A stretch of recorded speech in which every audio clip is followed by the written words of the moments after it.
Mr. President, esteemed colleagues, we're gathered today as part of our solemn duty to uplift and protect the welfare of our people by ensuring that this 2026 budget will be a million light years away from the controversial 2025 General Appropriations Act, tagged as the most corrupt, the most scandalous, and the most anomalous budget the Philippines has ever had in years. Mr. President, my no vote is anchored on concrete audit findings, fiscal patterns, and policy distortions surrounding various financial assistance programs or ayudas. I may not be part of the bicameral conference committee, but I have faithfully participated in scrutinizing critical aspects of this budget. From the committee hearings, sinamahan natin ang napakasipag nating chairman of the Finance Committee, Senator Sherwin Gatchalian, hanggang sa isa lang na dito sa plenaryo ang committee report. Let me be clear at the outset, Mr. President, I voted in favor of the Senate committee report.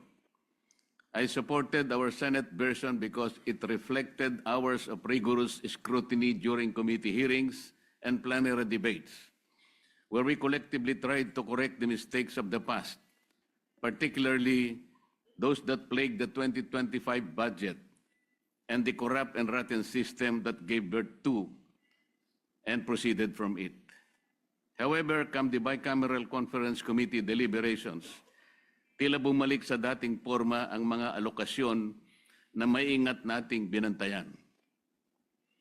I commend the move of both houses in acceding to the call of the people to have a transparent and open bicameral conference, and in giving the largest allocations to education, health, and agriculture as mandated by our Constitution. Yet, despite these praiseworthy actions, it seems that we have let our guards down in deterring provisions prone to abuse and political patronage.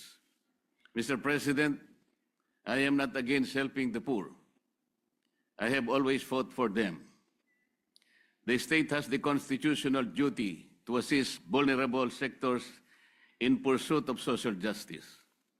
But after decades of pouring billions into short-term assistance, we cannot deny that the current system of socio-economic interventions is not lifting out our people from poverty. It is merely managing it, and poorly at that.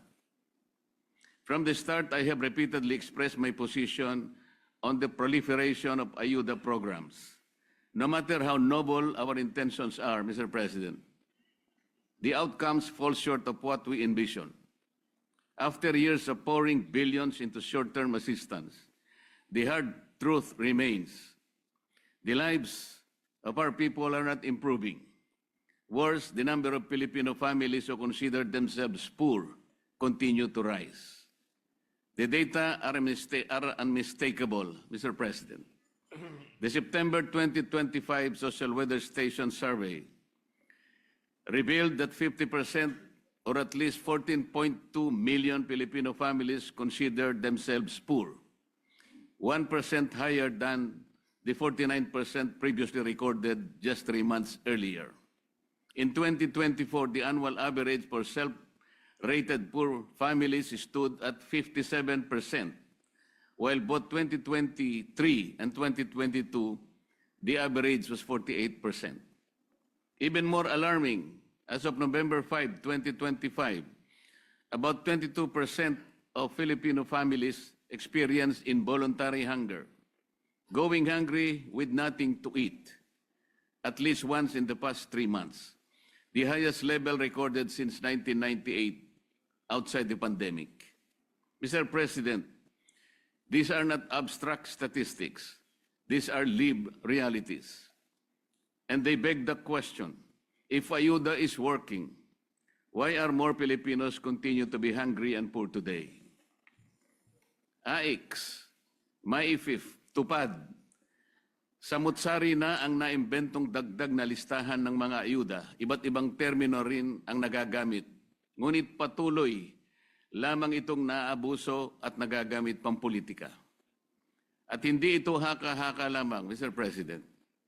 Ang Commission on Audit na mismo ang nagsabi, noong 2024 COA Audit Report, binatikos ang 4.157 milyong AIX disbursements na inilabas kahit kulang ang mga dokumento.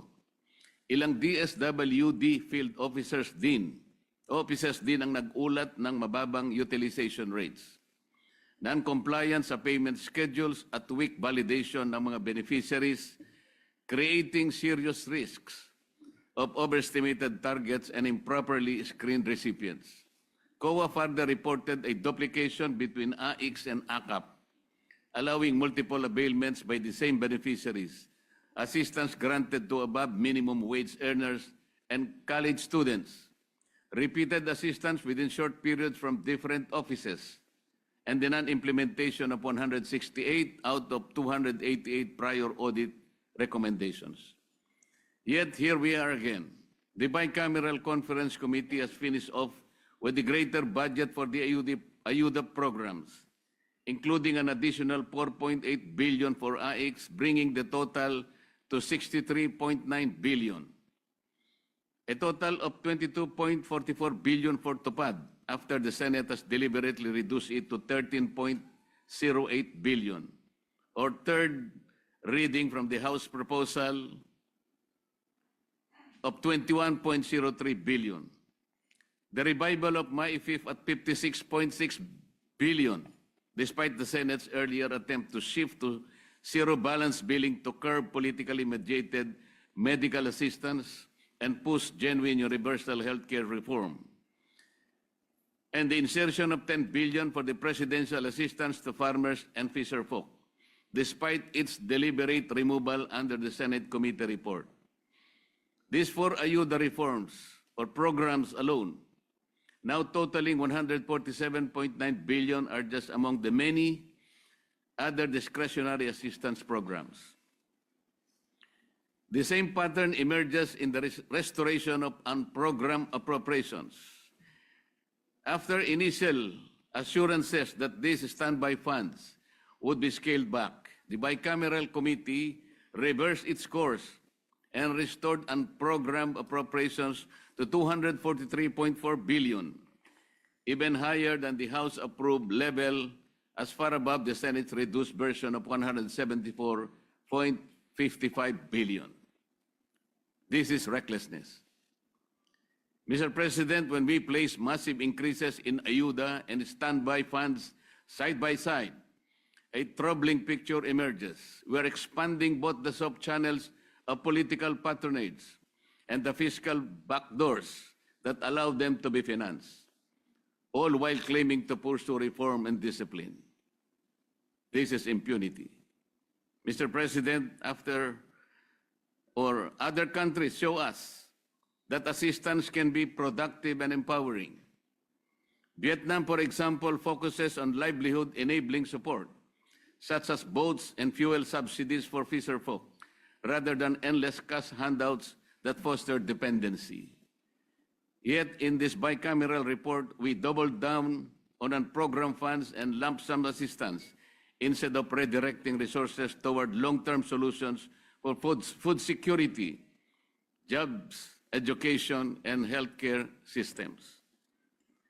The Philippines can take it a notch higher by enhancing the implementation of our electricity lifeline rate.